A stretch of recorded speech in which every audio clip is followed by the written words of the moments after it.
Hi, everybody. Welcome to the Blink Podcast. Today, on this episode, we're going to teach you 6 things that we learned from today's. Good. Excellent. Oh, that's good. Hi, everybody. Welcome to the pod. Oh, my God. Yes. I think we'll do it again. We'll do it You again. can do it again. Hi, everybody. Welcome to episode 5, season 2 of the Blink Podcast. I'm Darren Pratley. Hey, it's fantastic to have you with us. Today's. Oh, my God. Right. Here we go. Hi, everybody. Welcome to the Blink Podcast. On this episode, we're going to teach you 6 things that we learned from attending a 4-day conference for professional speakers that was held recently in Melbourne. Good. Intro's done.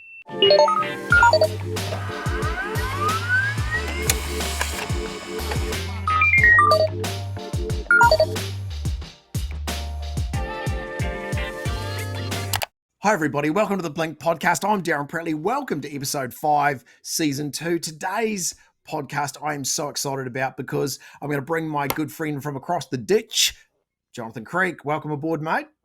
Thank you, Darren. Great to finally get here.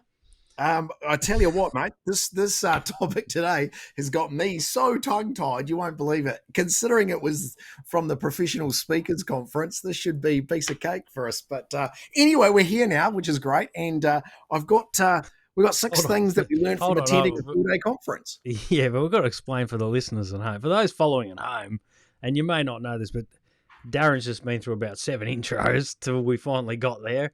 He's a little bit amped. He's just running a bit faster than his little legs are keeping up. I'm out of practice. His little legs are going, but he can't keep up. So we finally got here. But yeah, we did. We attended the Professional Speakers Australia conference at the Melbourne Convention and Exhibition Centre. What a building that is! Unbelievable space. Amazing. Yeah. And you might be thinking, if you're from real estate or sales or anything like that, what is this episode going to be teaching me? What can keynote speakers be teaching me? And I suppose, we sort of went in, I particularly, because it was my first conference, I was like, well, what am I going to learn from this? Bit of fear of the unknown. But I tell you what, we spent 4 days in close proximity to some of the smartest, deepest thinking people I've ever experienced in my life. I can tell you it was transformational. Yep. We weren't going to make this episode. This is almost like a bonus episode, this one. Yep. But we just took away... I've never written so many notes. I've never had so many really on-point conversations that, every now and then you have a conversation, you take 1 or 2 nuggets away. Yep. Some conversations I was like, can I just record this on my phone for a second? I just need to make sure that I can listen back to this because I've only got the capability of keeping 3 good ideas in my head at once, and you've gone past your limit. So it was amazing. And if you're listening and you were at the PSA conference, welcome, because we did plug the podcast a lot in our conversations to try and grow our following. And we'll definitely be getting plenty of the people we met on the podcast moving forward. So you're going to learn from these great minds. But we just thought in this episode, let's give our listeners the head start. Let's give them the 6 things, the 6 greatest takeaways or topics or things that you should be thinking about in your business that we think are universal, not just real estate, not just car sales, not just employment or recruitment or finance. These are the things that you need to be focused on as individual brands and people. Where have you gone? Oh, don't tell me it's dropped out again. No, it's fine now. You're back. Yeah, it's all right. You just dropped out for a second. It's fine. Oh, we've got microphone issues, folks. We've got tech issues everywhere. We keep building these studios up and down, and little gremlins get in the things. But anyway, I've done enough talking. So let's start it off. I think the first thing, the number one key takeaway was your network. And it was amazing. I reckon that was probably the biggest part for me, was the ability to get into a room where there was basically 180, nearly 200 speakers, facilitators, keynoters, all in the same room, where you could actually network and share ideas and be able to compare stories and to be able to listen to different content, but the ability just for people to be open and sharing. Like on one side of the coin, you could have said that we're all actually competing, but actually on the other side of the coin, we're actually all there sharing with each other, going, hey, do you know what? This is the stuff that you need to be learning. These are the insights that we're seeing in the industries, and these are some of the key points. So just the ability to share that information was just gold. Thanks, Guy, for the special mention. The interesting bit is I agree around the competitive nature, and I think that's probably why I shied away from these sorts of events in the past. Is I'm like, well, why would I want to go and sit with my competitors? I want to keep my advantage, but there wasn't any of that at all. I don't think I felt threatened or anyone was trying to take my ideas or anything like that in any form at all. And I think probably one of the biggest takeaways of building the network and learning about other people's journeys is that so many of them have made it to where they are, taking individual and different paths to each other. Yeah, There were totally. no two people in that whole event that had said, I did it the way that they did it and I'm in the same spot. There was none of that. No. So, and I think when you actually, if we'd done this podcast at the conference, I wouldn't have this view. It's only since percolating the ideas, finding some space, sitting back and actually thinking, and this is the power of thinking, I think. It's really power of thinking, I think. Like, that's a T-shirt. Sitting back and actually just looking at it from a wider lens or a different lens and saying, you know what? There are so many different pathways that you can take to get there. There is no one set path. So I'm going to add the word that you just used, which was lens, right? Because, when you look at the network of people that were there willing to share, but also the ability for you to be able to look at the information or look at other people's businesses through your lens and to see how you see their businesses and how you see their environments, actually for me was really, really valuable, because that lens can sometimes be really clear, so you can get a real clear picture on what you're listening or what you're looking at.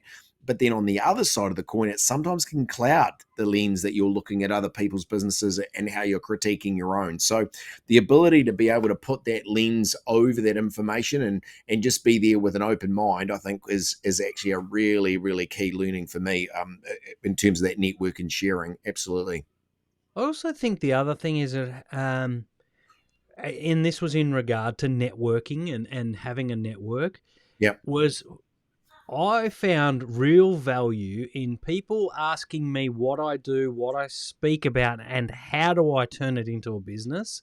And the fact that I stood there and explained it and had time again. Not only did I get better at my own pitch, but I actually, by monitoring their reactions, was like, oh wow, that bit that I was really not sure about, that I just don't know if that's any good. And then watching reactions where people, in some cases, were like not quite believing that that's what I do. Were like, wow, like that's incredible. I really need that. Yeah. Can you help 100%. me? And then all of a sudden, it just helped me formulate products and the positioning. And I think finally, the third thing, and I spoke to you about this during the conference, is that I'm in this constant battle between, I'm the viral video guy who studies viral videos and helps you better understand how content spreads. But then I'm also like a story coach where I help you build your own brand story. And so what I did is I walked through the room, I think on the second day, and I changed my pitch to every second person to see which one resonated greater. And there was like the story master approach, which I sort of think is higher level, sort of pretty good. They were like, yeah, all right, that's a bit like every other sort of branding person around. But when I started talking about the science of viral videos and the formula that I've written and how we reverse engineer it, that was the bit that really rang true. And I was like, okay, I'm getting a guide now on how I need to get sharper. So for our audience, So think about this. How many times do you get a chance to practice the pitching of your pitch? So when you're talking about what you do, how you work, oh, I'm a real estate agent. Yeah, well, how many times do you get to actually practice how you pitch you're a real estate agent? Because what you've got to be thinking about is the practical ways that you can change that to stand out, what resonates with the person you're talking to.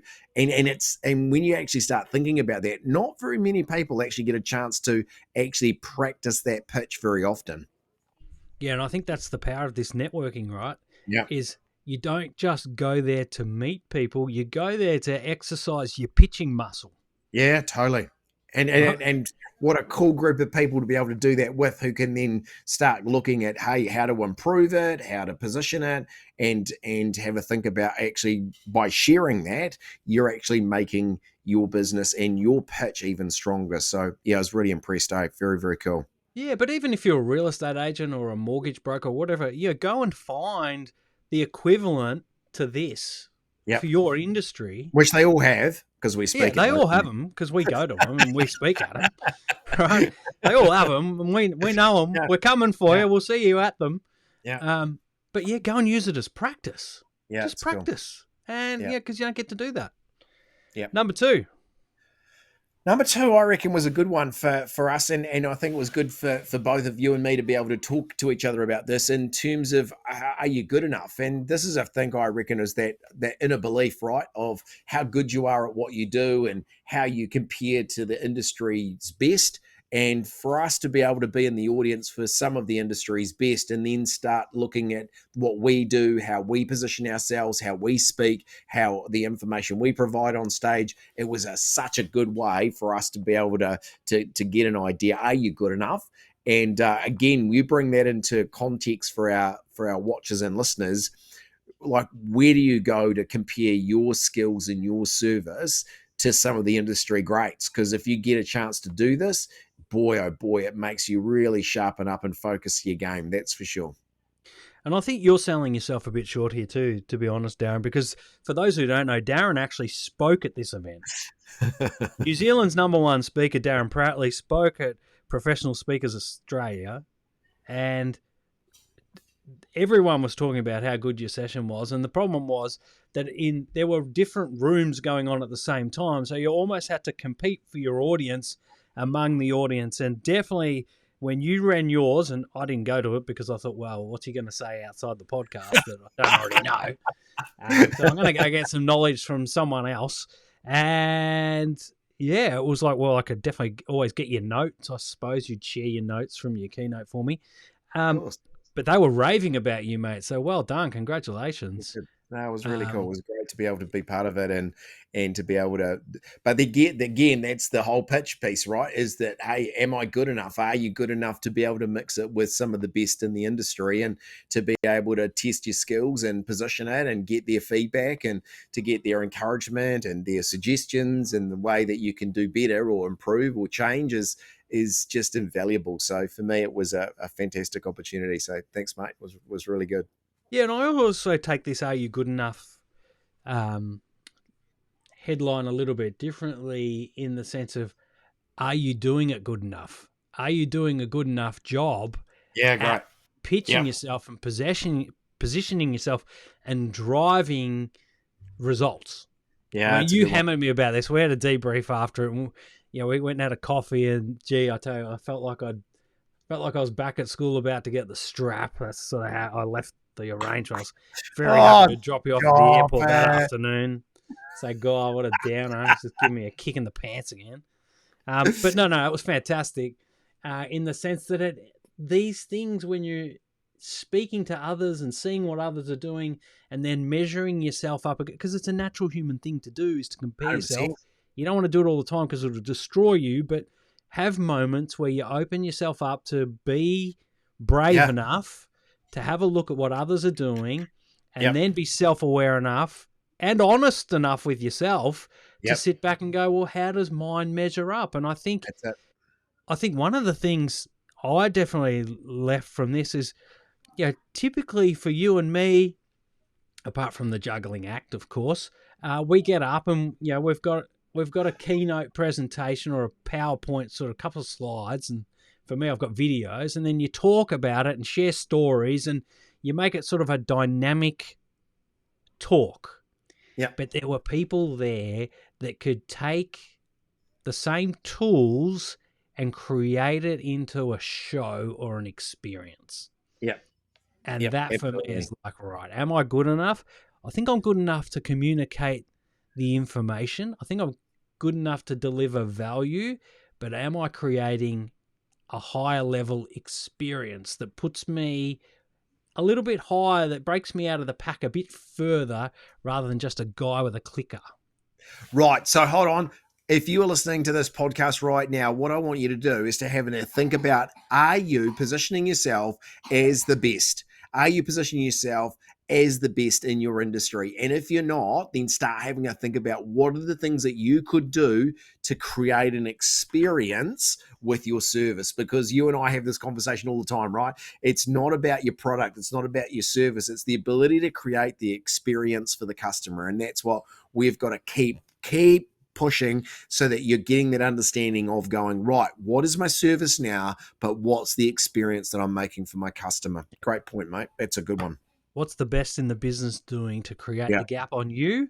Yeah. And then work out what you can do to create the gap on, not only close the gap, but create a gap on them. Yeah, 100%. Yep, love it. Number 3. Now, this was a session that we both went to together. Yeah. You know what? If we'd actually planned this a bit better, we would have got the photo. We've got a photo of ourselves, I think, in this session or one of the others. Yeah. About artificial intelligence. It's the hot topic at the moment. Everyone's raving about it. We went in there and went, oh, okay, we're going to get robots to do everything. And this was presented by Dale Beaumont, who is he's magnetizing, I think, in the way that he communicates. There's something. Yep. It just looks so simple for him, yet it's just so. He's just a master of timing and keeping you hanging on the hook. And this AI session, I think he said it was 24 AI tools you should be looking at in your business. And I reckon by tool number 3, I heard you say, well, we're cooked. No more. We're going to be replaced. No more jobs left. That's it. Job's done. Robots are taking over. It's all over. What about the one? There was one application that you could go on the net. You basically put the title of the topic or the presentation that you're giving. You say, how many slides do you want? I want 6. And this bloody thing goes away, works through the web, goes, okay, basically now here are the 5 key points, creates the slides for you, and there's your presentation ready to go.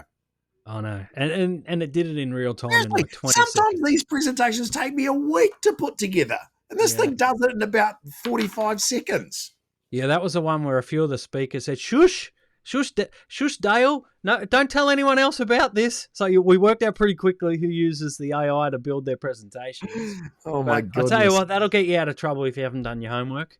Yeah, I might pass that on to my kids just to say, hey, just in case you don't get your homework, don't get the AI to do it for you. Yeah. And then I think there was a couple of others. There was definitely the one where if you put in 30 minutes of your voice. Yes.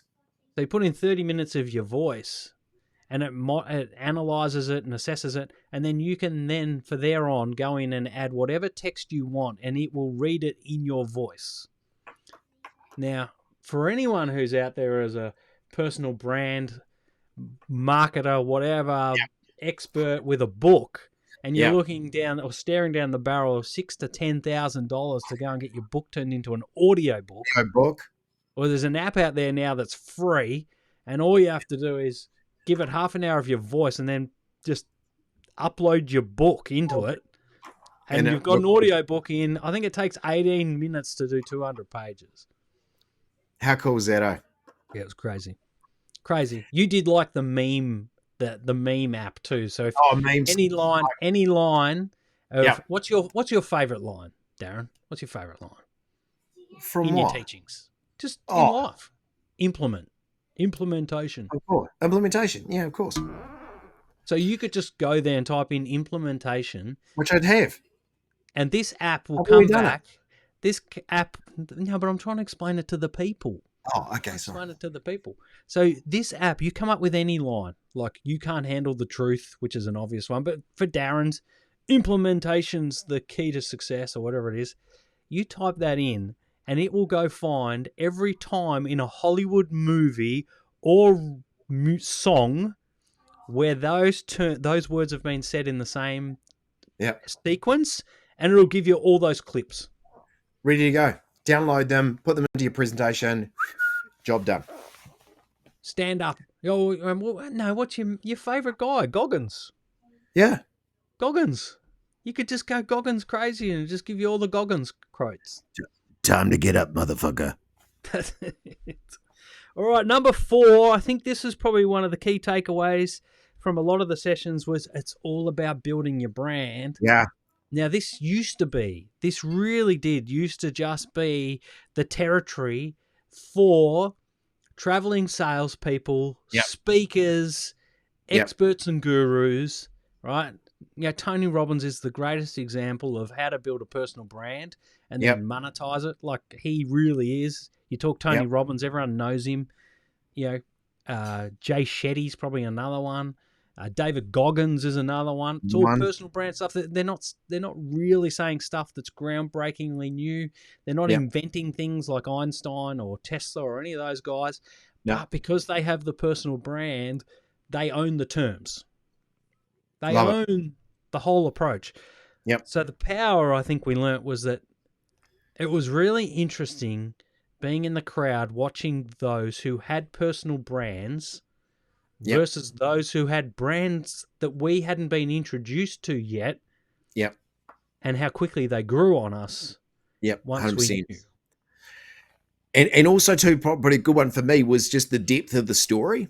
Like the ability for them to create their story or show their story or show where their learnings came from and how they developed that into being how they position themselves in their markets. But actually the depth of the story, like that was really cool because you started to get a more of an understanding of actually, you know what, this isn't just created by AI. This person actually lives, breathes it, and you can actually see the way that they bring this content alive to the audiences that they work in. And for me, that depth of story was a big takeaway. So again, for our listeners, have a think about that. How deep is the story that you have around your proposition to your customer? How deep do you go into explaining the research, the work that you've done in developing your service proposition so that they get the best service possible? And I look at across many of my clients at the moment, this will be a topic that I'm definitely going to talk about, is actually creating more depth of story in the service proposition they provide, because I think that is going to be a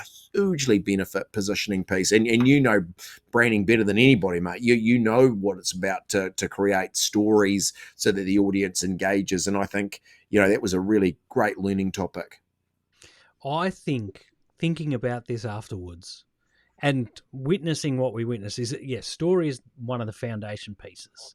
Yep. Yes, you've got to have a good offer. Yes, you've got to have the abilities and the skills to be able to deliver and communicate, but you also have to have a story to build around you. So you have to have skills to be able to do it. You have to have an offer or a proposition that people are actually interested in, so you have to be solving a problem. But the thing that makes you different is your story. And thinking about where the world's going, it's the one thing that's going to save you from what's coming. Yeah, the one thing that AI cannot replicate is your story.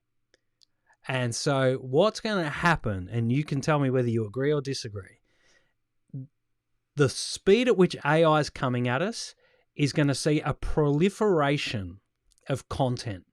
There is going to be a proliferation of, I've lost you. Oh, Darren, where have you gone? Hold on, folks. Let's see if we can get Darren back. Just play the elevator music while we wait for Darren. Sorry, mate. You're right.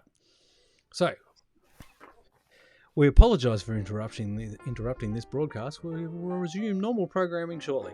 Okay, so I think, and you can correct me if I'm wrong here, with what's coming, I think with the evolution of AI and the uptake of AI and the excitement around AI, the result is going to be a proliferation of content. Yep. 100%. People are going to go the shortcut. They're going to go to AI and they're going to say, talk about this for me, write this article for me, make this video for me, do all this sort of stuff. And you're going to have AI creating all this stuff. Oh, that's cool. Yep, 100%. And Joe and Jane Smith, who have never posted anything on social media ever before, are going to start posting 100 times a week. It's going to drive everybody crazy. And the only way that you can save yourself and hold your space in the world, your territory, to defend yourself is going to be through your ability to communicate a great story. 100%, mate. Story is what's going to save you from the it's like Clone Wars in Star Wars, right? All those robots, they all come out the same. They've all got the same weaknesses. They've all got the same strengths. AI is going to be that because it's referencing, the web crawlers are going out there and they're referencing all the same information and just rewording it. There'll be a time when it starts repeating itself and someone will say, oh, you've copied my article on this LinkedIn post, and you're like, well, no, you copied mine. And then it'll be like the third party, annoying third party like me will come in and go, well, actually, no, you both just cheated everybody by doing it on AI and neither of you actually wrote any of it. So that's it. You can put your lawyers away. It's not going to work. But it's going to be the power of story is what's going to set you apart. So think about building a brand, getting that story right. Yep. 100%. To future-proof yourself. Because you think about this, mate, and this is the piece that I go now, is how important is your story going to be that's relevant to the customer or relevant to the market or the businesses that you're talking to. It's got to be so on point now because of that noise around. Mm-hmm. But if you get that right, your ability to hold a long-term relationship or build a long-term relationship with those customers, now the door is open, right? Yeah. So I think the big part is just understanding that story piece is just critical. Have a think. How good is your story that you're building right now? So it's a key thing. 100%. 100 right into that. Number five. You hit number 5. This is number 5. This is sales, mate. This is right down my alley. And I tell you what, I'm sitting in the audience listening to David Jackson, who's they call him the sales doctor, and he's the amount of experience and knowledge that this guy's got is unbelievable. Like, who doesn't know? He dressed up like a surgeon, like he was on ER, that old TV show. Remember, it's like he was walking around. He didn't want to take it off. He kept his surgery blues on for hours, David. But that was cool. Like that like to create the experience for the audience, get him to be seen as someone different. I was very impressed. But there were 2 parts of his presentation that hit me in the forehead, and I think would be important for our listeners. Number 1 is he made a comment about obtaining referral business. And he said just a simple question that you need to ask every single person that you meet. Who do you know? Who do you know that needs a new mortgage? Who do you know that is thinking about selling their home? Who do you know that might be needing a new motor vehicle in the future? Just the ability to ask that simple question, who do you know? And get your current clients to be able to rack their brains and go, actually, you should talk to this person, or, hey, here's somebody you could ever think about, meeting or talking to. As soon as you do that, I mean, it's so simple, but just the ability to go, who do you know? You know what? And people want to refer. Oh, you do. People want to refer, particularly if you've been good to them. Good to them. Right?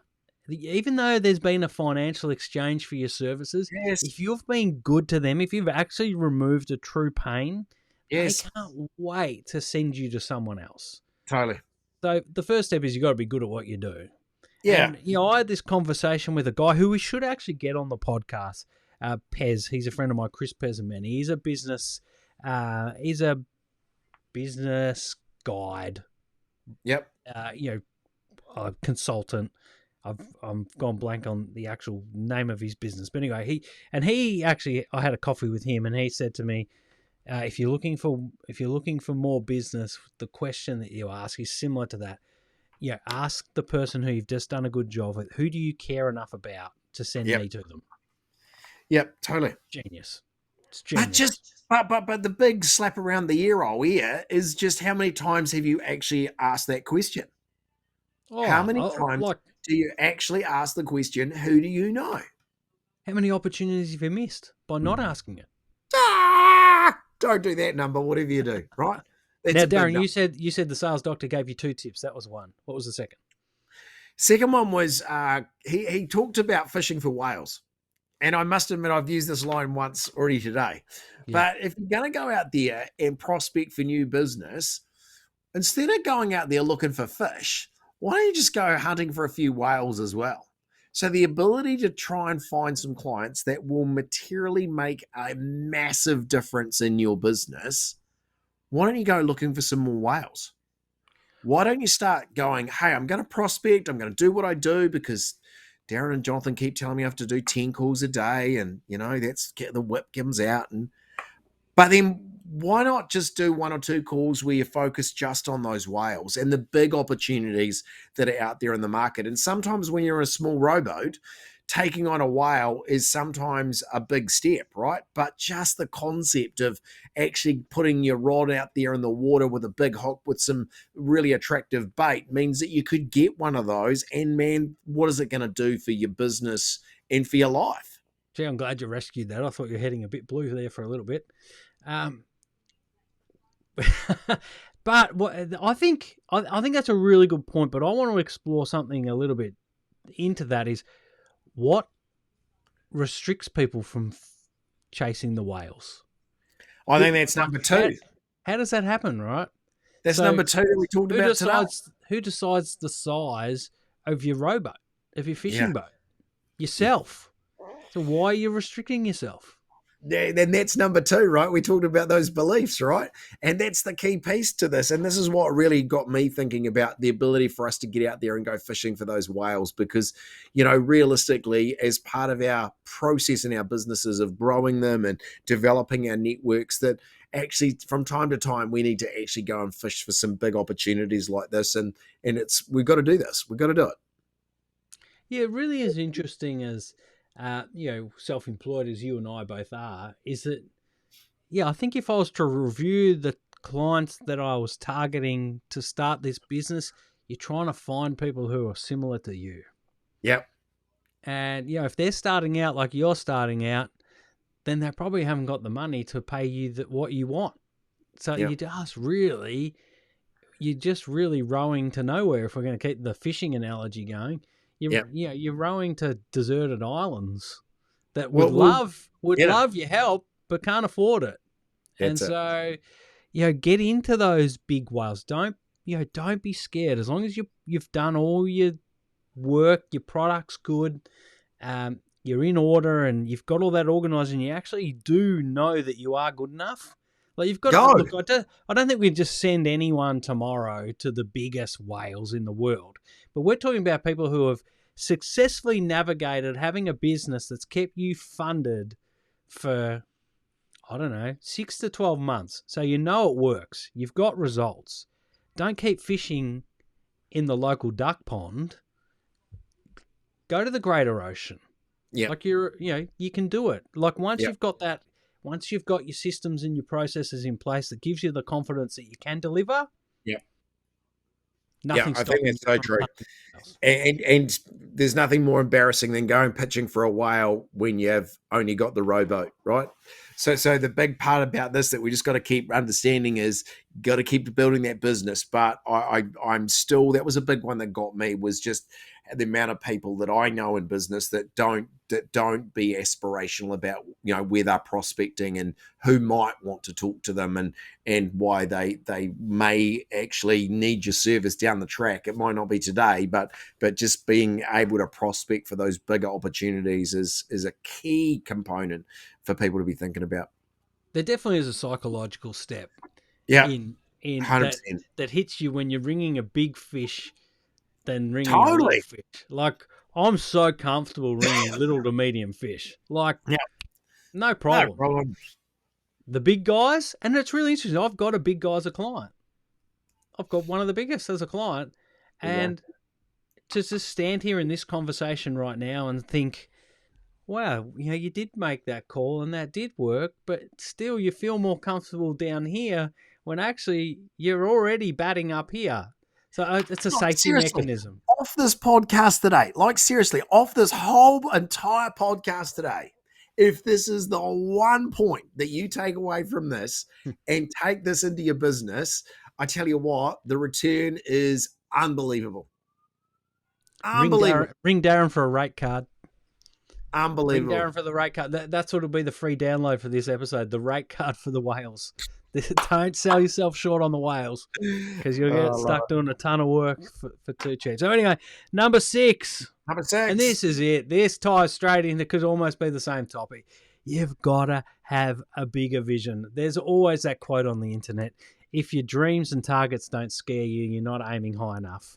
Yeah. And I think we learnt that as we stood there, and we're not disrespecting You anyone at all. You and me sitting there. The number of times you and me are sitting there looking at each other going, oh my God. Oh my God. Yeah. Oh my God. And it's because, these people, they just have the magic ability to aim bigger. Yeah. And the only thing from stopping everyone else from doing it is your own aim. You're the controller of your own scope. Yep, 100%. And, there's been incredible success stories from people who are like, you know what? I'm sure they were scared. I'm sure they had the same concerns as everyone else. They had the same insecurities. They didn't think they had it as down pat as possible. But you know what? And they went for it anyway. Yep. So, again, great point for this podcast is, when did you last have a crack at that? When did you last set a vision that was bigger than where you're currently at? When did you last go actually just right up on the wall where you're going to be and have a crack at it? Because you know what? You just might get it. And if you don't, you're still going to be miles ahead of where you were without actually having a crack at it. So I think it's just such an important thing to do. I think we're really seeing this approach coming out in real estate. Oh, great industry. The amount of people, the amount of sales, men and women who have done their 5 and 6 years at big brands. So good at what they do. Yeah, and now they're saying, you know what, I'm going my own. We've seen an explosion of mini brands, boutique brands for real estate. But you see, I look at it and go, you don't even have to do that, right? You just have to, like, even within those brands, being able to be bigger and bolder and stand out within your brand. You don't have to go anywhere. Like, I mean, I look at some of those times and go, well, thanks very much for taking all the risk, all the responsibility, having to put all systems and processes in place when actually someone's already done it for you. Actually, what you need to do is just build a brand within the brand. And that's the bit for me of going, just build that bigger vision, but just be careful about where you want to go, because you might just go there. That's it. Go to the moon if you want. Yep. Someone went there. Well, maybe they didn't. Well, don't you open that door. Look out. It'll be. Well, that was great. I think, definitely be going back to the conference again. The next one's in Perth. But I think the lesson out of all this is put yourself out there. Yeah, totally. Like, just, the phone calls I've had with people that I met at these places. Yeah. And, it's almost like that Dr. Seuss book, The Places You'll Go. The Places Will Go, whatever it's called. Totally. There are people who I've now met at that conference, and I'm already thinking, where am I going to be with those people in 5 to 10 years' time? How cool is that? Like, you just know you're going to be orbiting them. Yep.